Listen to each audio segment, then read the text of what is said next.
This Christmas it will be 5 years since the start of the war between the Afghan resistance, the Mujahideen, and the Russian army in Afghanistan. After an interval of 2 years, I recently made my second visit to the country to see what effect the war is having and to discover who, if anyone, is winning. With an ITN cameraman, Paul Carlton, and a sound recordist, John Hunt, I spent a month with the Mujahideen in an area where the Russians are trying to cut off the flow of men and weapons from across the Pakistani border.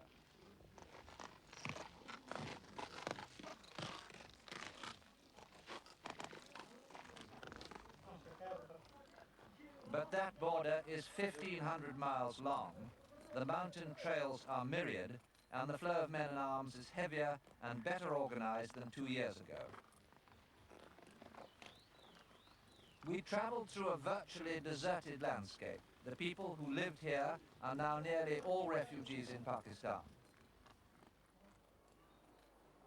Every so often we'd stop at a tea house to rest and drink cups of sweet green tea. A great reviver on this march, which took us over 9,000 foot passes in blazing sunshine. I became a green tea addict.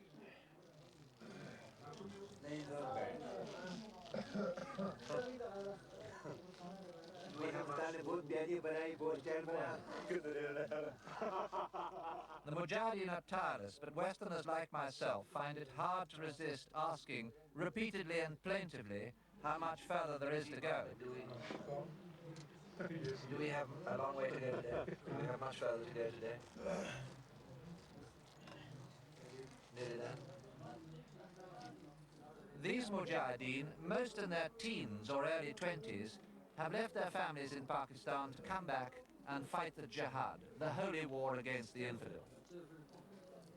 For them, the jihad is an obligation, unpaid, but also an honor, a chance for glory. Everybody is caught up in it, even the children.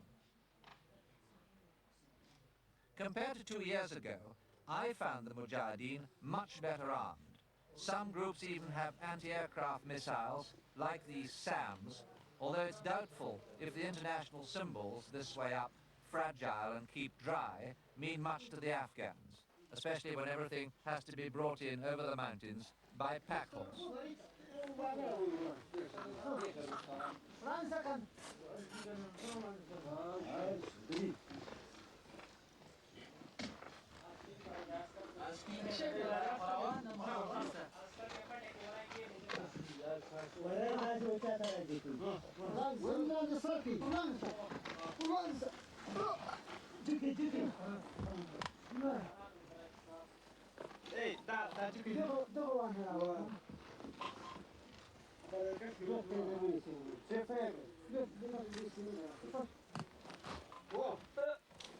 The logistical difficulties, especially for the groups in the deep interior, are horrendous. It may take a month or more to get in a fresh supply of desperately needed ammunition. This, more than anything, hampers the resistance and slows down their war effort. Each of these boxes contains 2 SAM-7s, a Russian missile, although the Chinese also make them. Each missile is said to cost $250,000. So this horse is carrying $1 million worth of weaponry on its back. Our camera equipment, equally delicate but less expensive, had to be carried in the same way.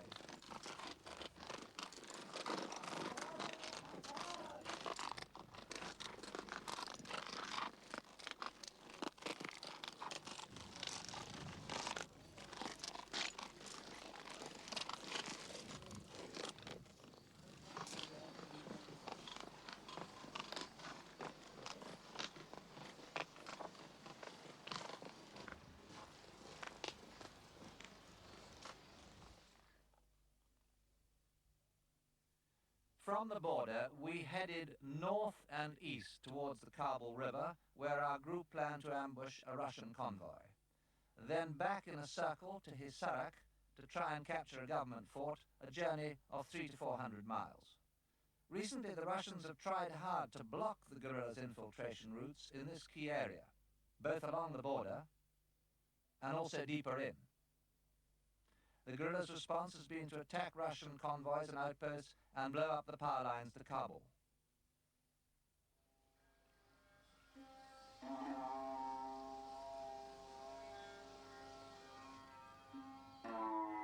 2 years ago, practically all these villages were inhabited. Today, they're deserted. It's estimated that 95% of the population of these border provinces has fled. Nangarhar was once one of the most heavily populated parts of Afghanistan, the Pathan or Pashto heartland.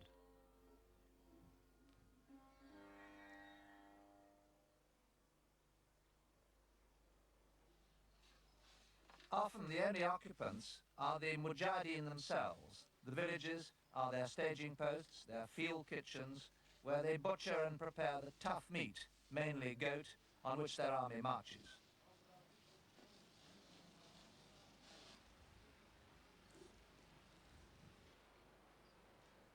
On the wall behind, a Chinese poster shows a Russian being chased out of Afghanistan by President Reagan.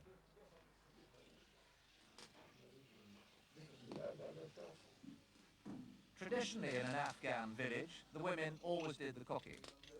Now, with no women about, the mujahideen have had to learn to do their own.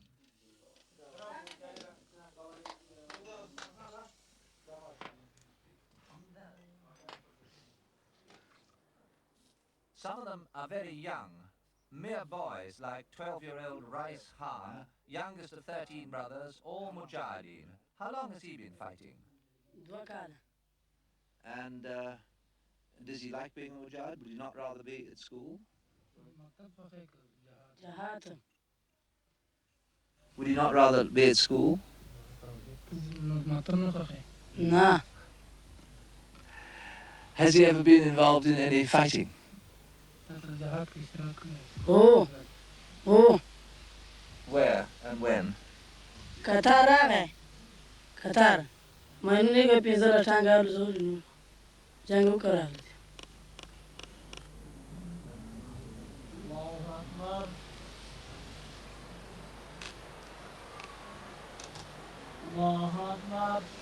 A mujahid's day, even on the march, is punctuated by prayers, beginning before dawn and ending late at night.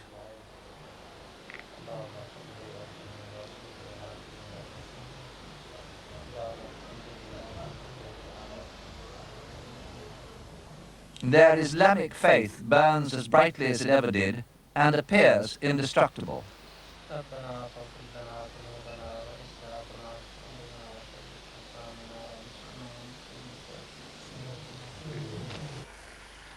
Most Westerners fall far short of Afghan standards of godliness, preferring cleanliness instead, although it's an almost unattainable ideal in Afghanistan. Even in the villages, baths don't exist, and the traveller's only hope is a convenient stream. And in order not to offend against local standards of decency, you're required to keep your underpants on throughout. But with no women about to give offence to, we were able to expose more of ourselves than would have been possible 2 years ago. We managed to have 3 open-air baths in 4 weeks marching, which is bordering on luxury for Afghanistan.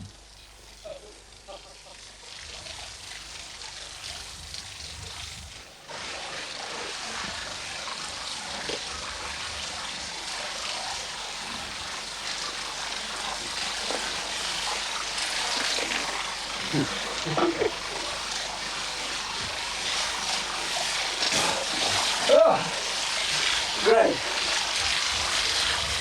Wonderful. I do recommend it.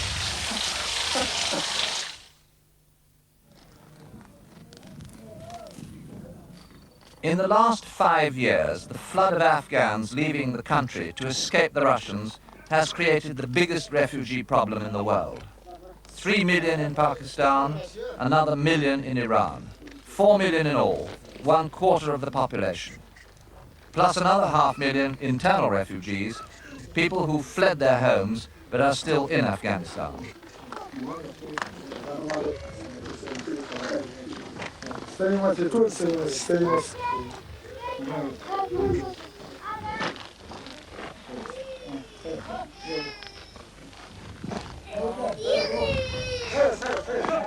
When this little girl's donkey refused to budge, the mujahideen were quick to help. Yeah.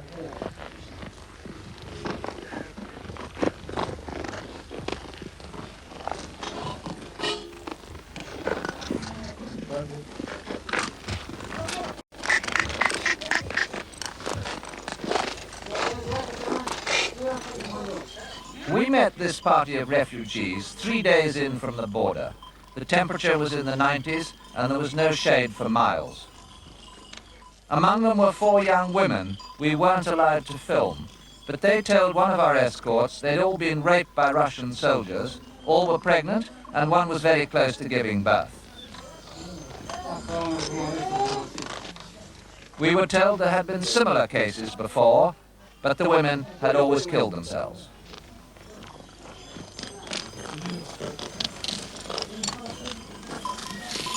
You're a refugee? Yes. Where have you come from? I came from Kabul last Wednesday because there was a lot of life is dangerous in Afghanistan. I have to escape from Afghanistan, our lovely country, to go to the Pakistan to join with our brother and Muslim brother and get help from the Pakistan. What made you leave Kabul now, at this time? Yeah, at this time, I'm an engineer. Sometimes they force it on me to come join with us, otherwise we will put you in the jail. You mean to work for the government? Yes. And my daughters, I have 2 daughters. One of studying in the Faculty of Law in the 5th semester, and the other is in the Faculty of Medicine. And they force it on them to come join with us, but we are Muslim, we don't like the Russian government, and they always attack on all of us. And just we leave this country to go until we are in Pakistan to our friends, our brothers, all the Communist Party attacked on me and always trying to put me in the jail. This is my uncle's son. They put them for 2 years in the jail. He was... You were in jail? Yeah, because he has to help with the Afghan people, Muslim, not working with the Russian government. They caught him and put him in the jail for 2 years. After 2 years, he come back. Now, if he is stay in Kabul, they put it again to the Purchaki and maybe kill it. Maybe kill him? Yeah, What exactly were they trying to make you do? Actually, the Communist Party find our mind to what we have in our mind. Now they found we are not with them. Just we want to our country free from Russian. We don't want Russian to stay here to come to Afghanistan. Now they found us the same. They want to make a trick on us to put in the jail. After a few weeks, they will kill us.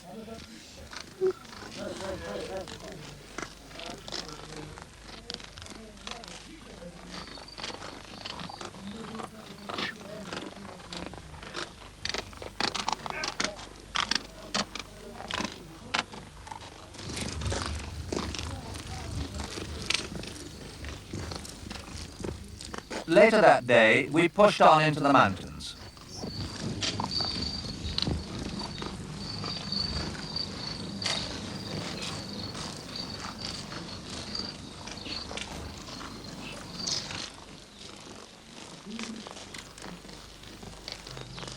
In the evening, we reached one of the group's main logistics bases that has been bombed several times by the Russians but survived thanks to its natural defenses.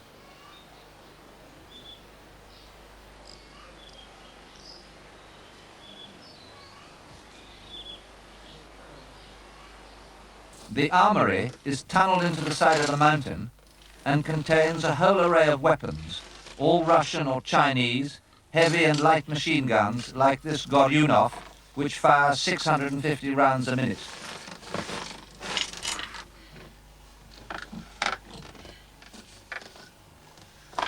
Chinese-made RPG-7 rocket launchers a devastating anti-tank weapon at close range, and now in apparently plentiful supply with mujahideen groups throughout the country.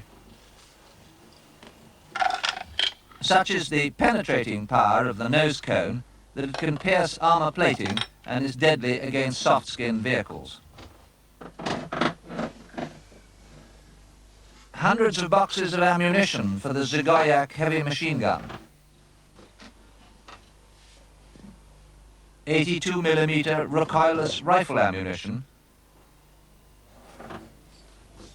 and the weapon itself, Chinese-made and extremely effective.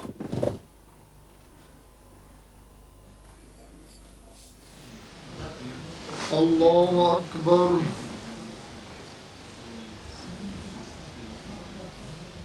Next day, we met 3 young Russian defectors. Sergei Busov is 20 and comes from Perm, east of Moscow. Allahu Akbar. He trained as an armored personnel carrier driver and was posted to Bagram Air Base near Kabul. He says he deserted from the army because he was constantly beaten up, once by an officer and regularly by NCOs. This, he says, is a tradition in the Soviet army, but he deserted when he couldn't endure it any longer. Like the others, he's become a Muslim. Possibly there was little choice, but he and the others seem to be completely accepted by the Mujahideen.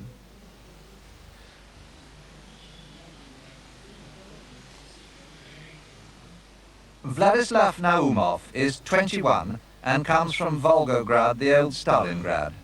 He trained as a tank mechanic and a paratrooper and was posted to an army base near Jalalabad. He says he defected because when he and some other soldiers protested about bad food, he was arrested and imprisoned by the KGB. He managed to escape and made contact with the Mujahideen. Naumov says all of them were opposed to the Soviet system at home, where there was no freedom of the press, no freedom of speech, no political freedom. Although they're all European Russians, they seem very much at home in their new surroundings.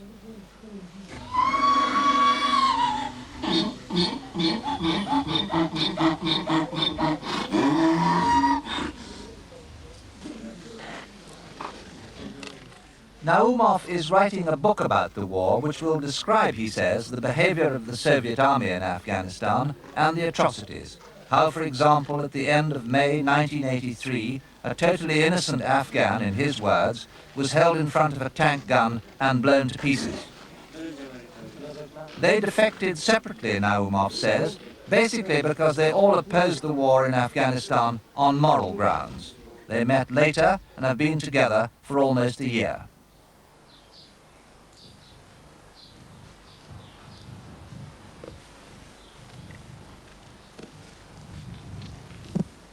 The youngest of the 3, Vadim Plotnikov on the left, is 19. He defected after only 1 week in the army in Afghanistan. I talked to them through an Afghan interpreter, and then Naumov gave their views on the war in Russian. Good day, how are you?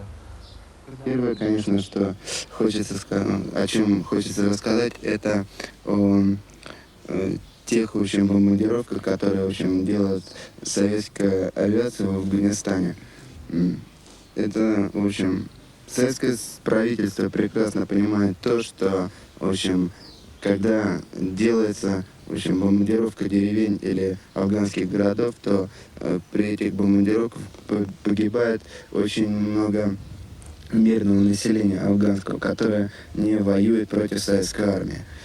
Я лично готовился в городе Торонто, Узбекской ССР.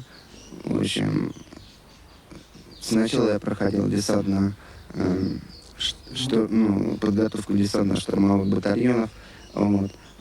Нас учили уничтожать кишлаки афганские. Также был придуман такой маленький Афганистан на территории Узбекистана, где, в общем, советские строители, по-моему, даже под руководством афганских коммунистов, в общем, выстраивали большие кишлаки, вот, типа таких, которые, в общем, есть в Афганистане. И вот на этих кишлаках мы учились воевать в Афганистане.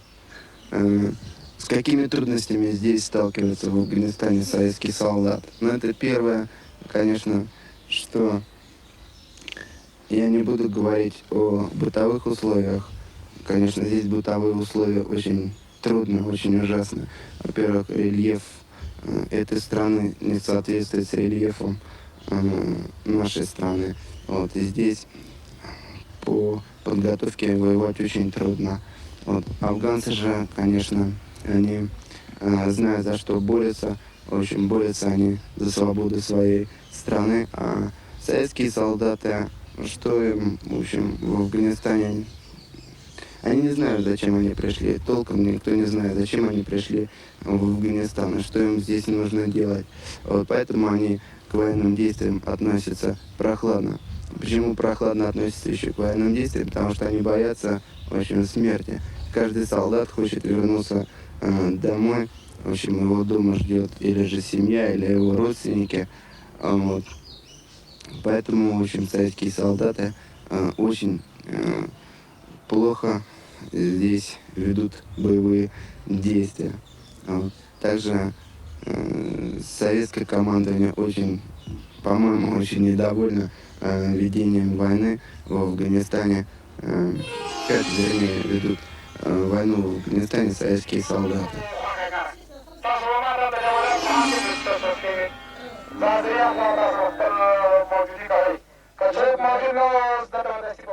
Wednesday, August the 1st. Hussein Pacha, the local commander, starts mustering his men for an ambush on the Kabul road, calling the roll and distributing ammunition. Altogether, about 200 men had been called up, a big group by local standards, but only 120 or so would take part in the operation. The rest would be in support, making sure the main force received supplies of food and ammunition.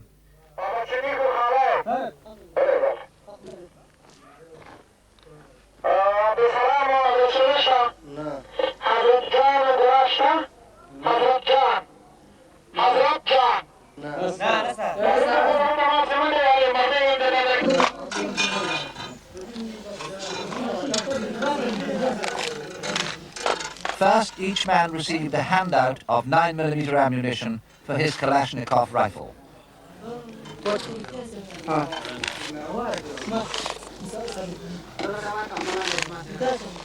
Many Mujahideen groups have been penetrated by the HUD, the local equivalent of the KGB, and so each Mujahid now carries an identity card with his photograph.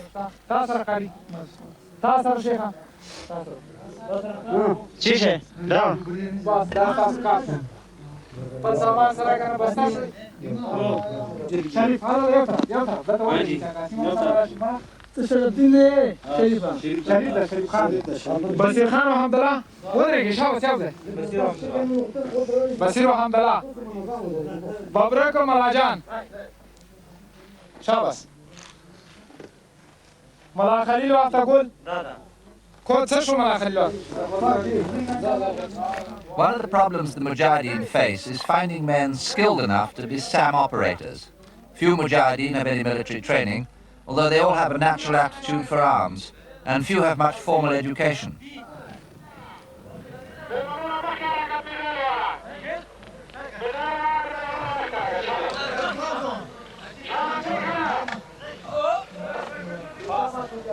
Our group took in 6 SAM-7s, representing an investment of $1.5 million.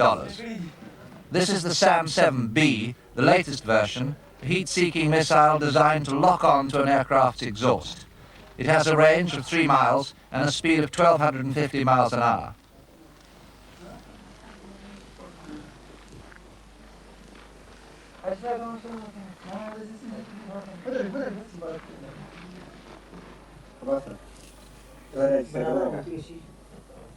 Chinese pressure mines made of plastic, so they're hard to detect.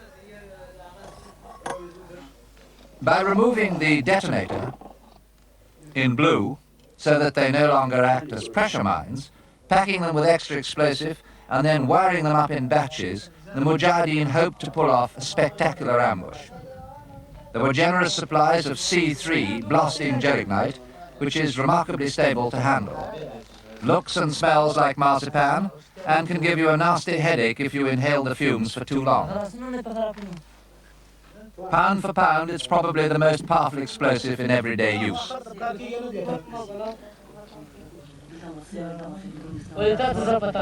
The plan here was to set off the mines in batches of 16 by remote control. It was an ambitious plan, perhaps too ambitious, and meant that each batch had to be wired together and then wired separately to a remote control exploder. I found myself reflecting, as on my trip 2 years ago, that although they may lack conventional military skills, the Afghans have a lot of ingenuity and are remarkably good at improvising.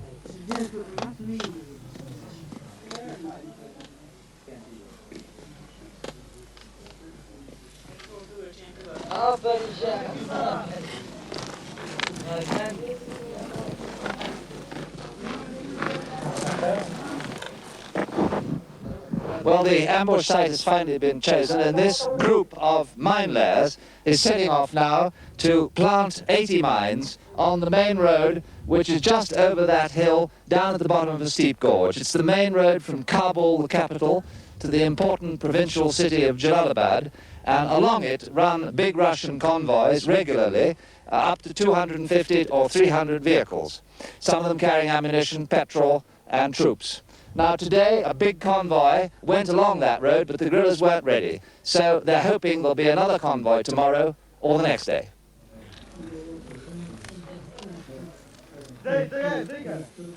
A group of young boys carries the last of the mines up the hillside. The rest of the force camps out at the foot of the mountain and prays for victory in the coming battle. Buoyed up by the belief that a place in heaven awaits the martyrs of the jihad. I wrote in my diary, their spirits seem very high, no sign of nerves. They despise the Russians as soldiers. The only thing they fear is their air power.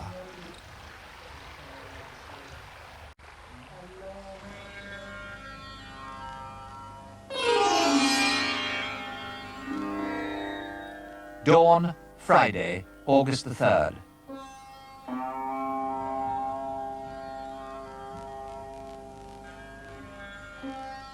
In the middle of the picture, a Russian post guards the road to Kabul with tanks and a garrison.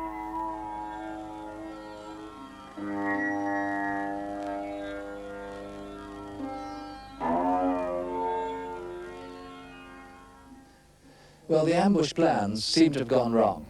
We think the Russians know we're here and that the road is mined, because last night apparently the guerrillas made a lot of noise planting the mines, and the Russians opened fire, although haphazardly, the guerrillas say.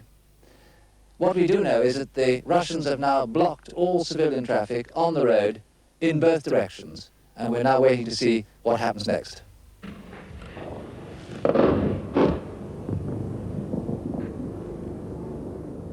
What happened next was that the Russians started to mortar the mountaintop where we were.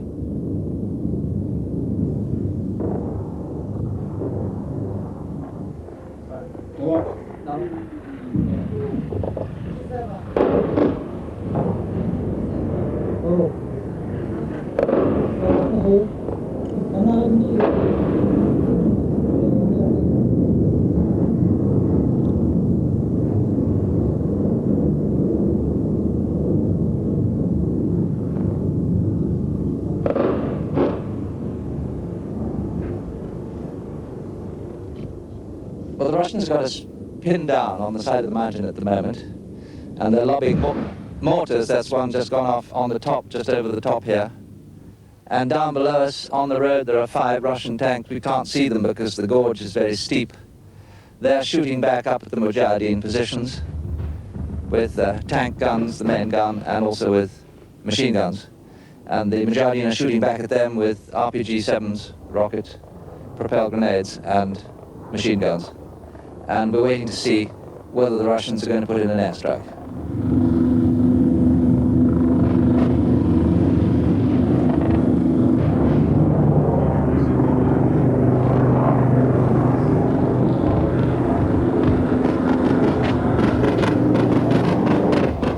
It came at noon, 2 Mi-24 helicopter gunships armed with rockets and cannon, flying too high for the SAMs.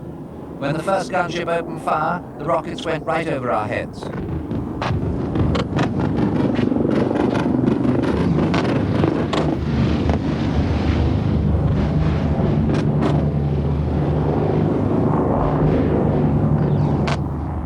Then the second gunship lined up and fired.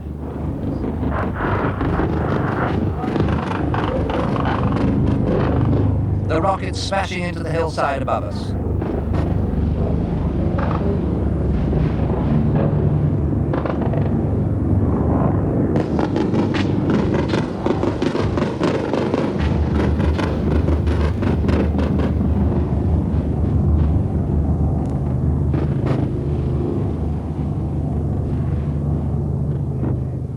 So the element of surprise having been lost and the ambush obviously not going to take place now, the guerrilla commander has ordered his troops, who've been down there in the gorge all day, to pull out tonight.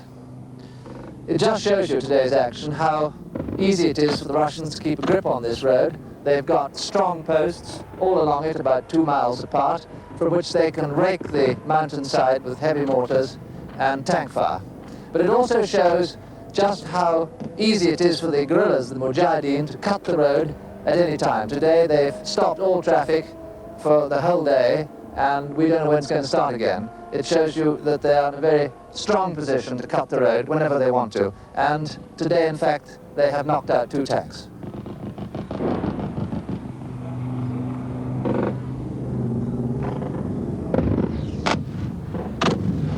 But the hard fact is that due to lack of professionalism, what might have been a famous victory for the Mujahideen ended as just another skirmish.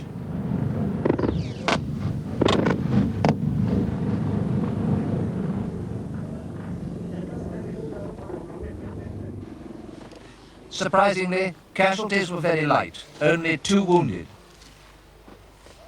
Looking after wounded Mujahideen is one of the things the Russian defectors do voluntarily. They have some first aid training. In Naumov's case, it runs in the family. His mother was a doctor, his brother is a dentist.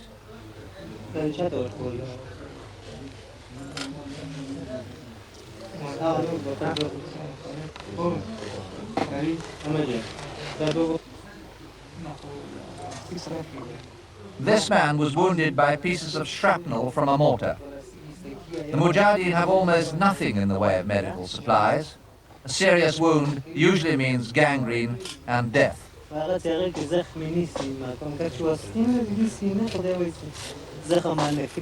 showing they care, the Russians are no doubt making their own act of atonement for the behavior of their fellow countrymen. But for Naumov especially, their defection to the Mujahideen is much more than a personal protest. Пока мы находимся в Афганистане, мы бы хотели как можно больше распространить информации, точной, да, правдивой информации среди советских солдат, которые служат сейчас в Афганистане. В дальнейшем, конечно, мы постараемся, в общем, расширить свою деятельность в Афганистане. Пока что нас 3, но, как говорится, 1 в поле не воин, а 3 уже воины. Поэтому мы, в общем, выпускаем листовки на русском языке. Значит, записывали мы на кассету специально для советских людей, живущих в Советском Союзе. Значит, программу делали, рассказывали правду о Афганистане. И много другой работы. В общем, написали там письмо Черненко и сделали, в общем, выполнили много работы в Афганистане. Можно привести очень много примеров о жестокостях, творящихся в Афганистане, о том, как советские солдаты, порой накурившись наркотиков, идут в бой и, не осознавая того, что они делают, в общем, творят они невероятно ужасно в Афганистане. Но практически за наркотиками, за употреблением наркотиков в Афганистане, в общем, никто из руководства, военного руководства не следит, потому что это играет в какой-то степени на руку советскому правительству, советской политике. This village was bombed by the Russians last winter. 2 people were killed. The remaining 11 families fled as refugees, except for one man, Gul Mahmud. His family are all now in Pakistan, but he came back alone to work the land and to help the Mujahideen. Just below the village were 2 unexploded Russian bombs. Plotnikov, who comes from Moscow, was trained as an engineer in bomb disposal, and he offered to help get rid of them. A lump of gelignite is shaped and placed against the casing of the 500-pounder. The detonator is pushed home into the gelignite and the fuse wire attached.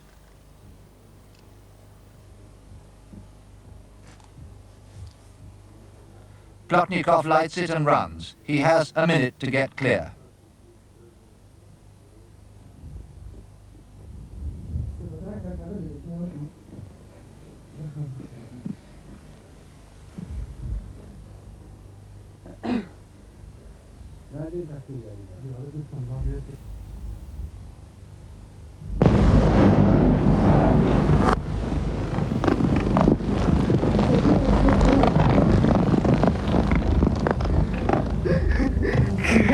Very good.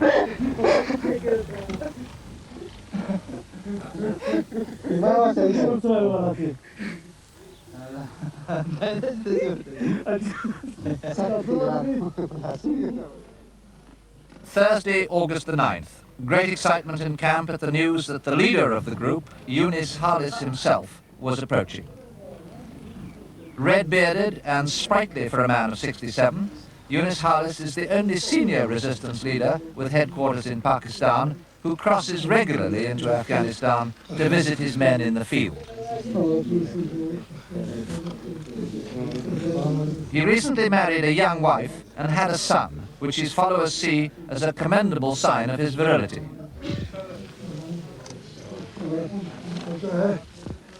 He says it's the duty of every Afghan to refuse to submit to oppression.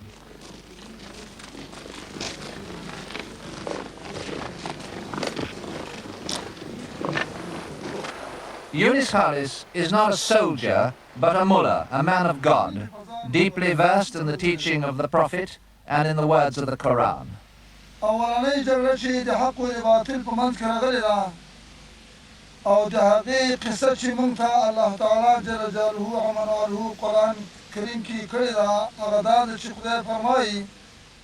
The struggle between good and evil is still going on, he says, and is symbolized by today's war against the Russians.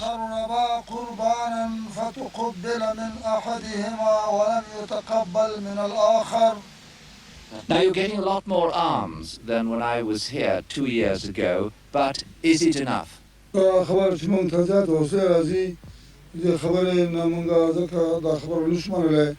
شنون پراسونی که شنون گورو تجارتی وسیلی او دا تجارتی وسیلی البته آغاز کارنور که لکسانه چه مدرن وسیله کارور که بدین نسبت بانده کدا وسیله هرتو نجات شی من دارین آغاز کار چه من تا جنگ دی پارا پکار دی آغاز وسیله من پراس که نلویگی خوبه هم منگا پا نصف بانده پا لرگه بانده و بیرون بانده پر جنگ پیل کرده منگا سرای دی کمزوری دی وسلو هیچ دیزان سر تشویش نگرو او خطانیو او تاسو با پتول دی مسافرت خل که دی منگا دی مجاهدین و مورال لدروی چه حسوننا لورده و پسوننا شجاعت بانده کار که. In the past few weeks we've been traveling through virtually depopulated country. Isn't this a sign of victory for the Russians? دا دی روسان دی پارا پدی لحاظ بانده گرد تمامیگی او دو پاندی تصور بانده کار شروع کرده چه دیوی خانه عام ولسونه تباو کی او دی هاگو دی جهاد روحیم لکی دبر خانه دی مجاهدین دی پارا دی کنستو دی پاس دو زیوری کی دا دی هاگو پگرده مگر دا دی مجاهدین پگرده هم ده زکا منگتا دی افغانستان دی مسلمانان روحیه معلومه ده چاوی دزور او شکنجه په مقابل کې لا راپاریږي او لا هغه مقابل کې قوت پیدا کوي دا وجه ده چې موږ په سب کې کوم شهید پیدا کېږي زمونږ هغه سب د دې په مرسل کې تیګو ته ولوېږي په ولاړ باندې جنګ کوي او هغه په دښمن باندې حمله کوي نو موږ یقین کوو چې دوی دغه وضع دا دوی لپاره په خیر نه بلکې دوی لپاره په ضرر تمامېږي.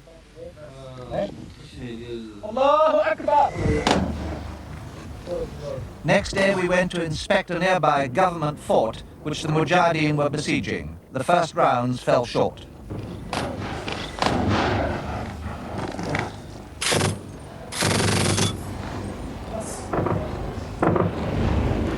Then they got the range.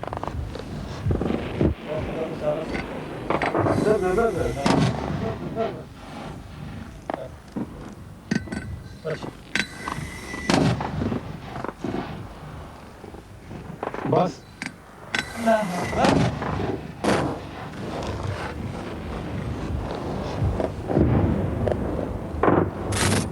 200 to 300 Afghan soldiers garrison the fort at Hisarak, which can only be resupplied by air or by heavily armed convoy.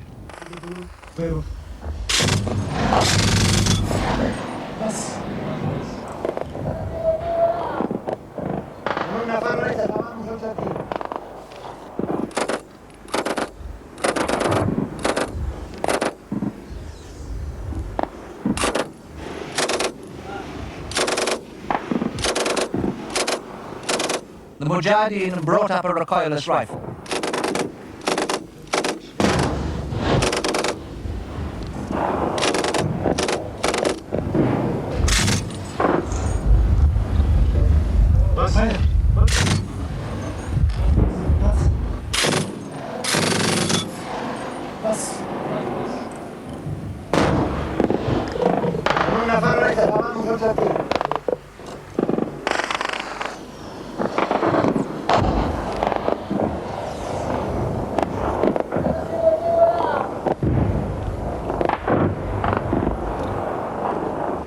At the suggestion of the Mujahideen, the Russians fired a Golyunov light machine gun at a corner of the fort.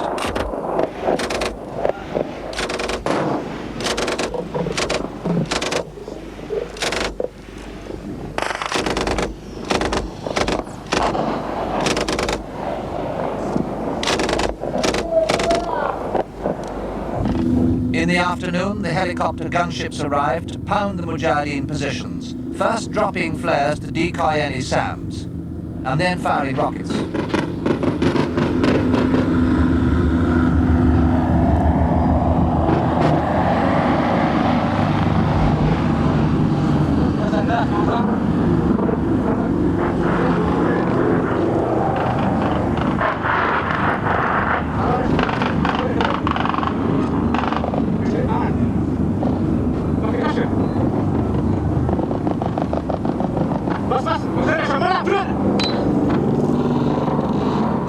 Switched on, the battery has a life of only 60 seconds, in which time the operator must get lock-on to the target, otherwise he cannot fire. He does fire, but without lock-on, nothing happens. An Mi-24, heavily armor-plated, but still cautious enough to drop decoy flares.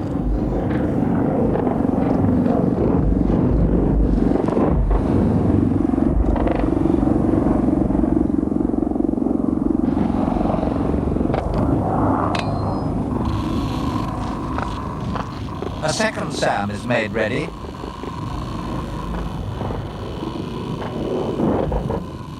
But again, possibly because the gunship stayed so high as to be out of range, he did not get lock-on.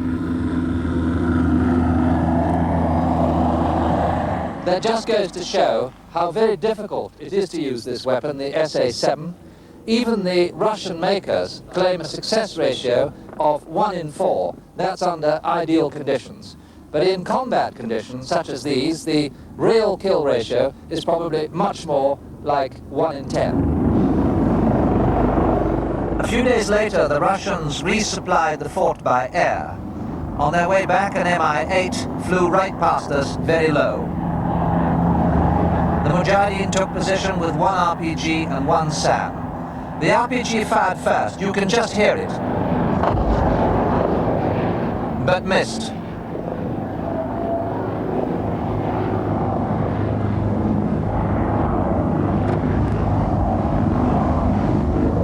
Then the SAM lined up on the first Mi-24, but without success. This shows you once more just how difficult it is to use the SA-7 against Russian helicopters. In this case, the Mujahid fired at a helicopter which was flying at about 500 feet. It should have been an easy target. In effect, the SAM misfired. The seeker here did leave the tube, but the missile didn't. So, although he might well have thought that he had an easy target and a certain kill, he failed. Or rather, the SAM failed. Indeed, Western experts rate the SAM as a poor weapon by today's standards. The last time we met the Russians, they talked about the future. I want to go in America. And you've got an uncle there? Yes. New York, Washington. Stay in New York? Yes, New York, very good. Я хочу уехать в Америку для того, чтобы начать работу здесь, в Афганистане. Первая задача, которая будет у нас здесь, в Афганистане, предотвратить войну между Советским Союзом, значит, и афганскими партизанами. Конечно, мы хотим, чтобы война окончилась в пользу афганских партизан. И для этого мы будем прикладывать очень все усилия в Афганистане для нашей будущей, значит, совместной работы. Конечно, победа афганского народа будет, значит, победой и русского народа. Значит, если афганский народ победит, значит, победит и русский народ. Значит, прекратится кровопролитие, значит, прекратятся смерти советских солдат и афганского народа. Brave and civilized words by Vladислав Naumov end the war and stop the bloodshed. But there's no sign that the Russians have any thought of withdrawing from Afghanistan. In fact, just the opposite. They're intensifying the war, trying to block the arms routes and bombing the population into the refugee camps. As I watched Juma Khan, wounded by a mortar in the unsuccessful siege of the fort at Hisarak, preparing for the long trek out over the mountains to Pakistan, I came to two conclusions. First, that Afghan courage and morale are still enormously high. But second, unless they can find an answer to the Russians' helicopter gunships, and the SAM isn't one, their morale may begin to crack eventually. 5 years is a long time for a small nation of 16 million to fight a superpower of 273 million.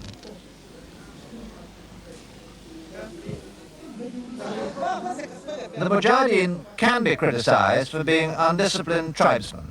They say, who else could have fought the Russians virtually single-handed for 5 years and still be fighting?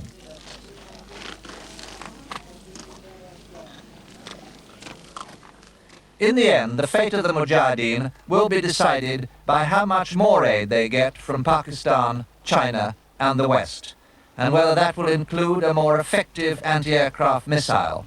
That means a Western missile, and at the moment, Pakistan is too afraid of the Russians to let them through.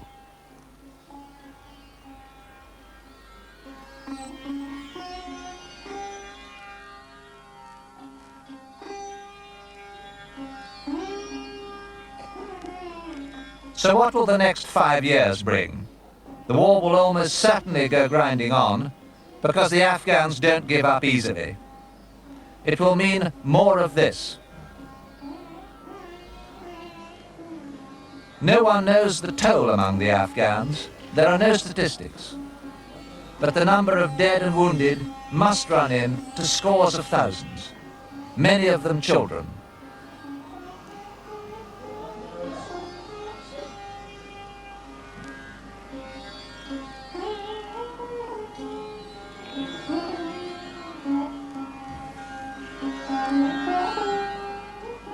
These are the lucky ones. They reached Pakistan and hospital.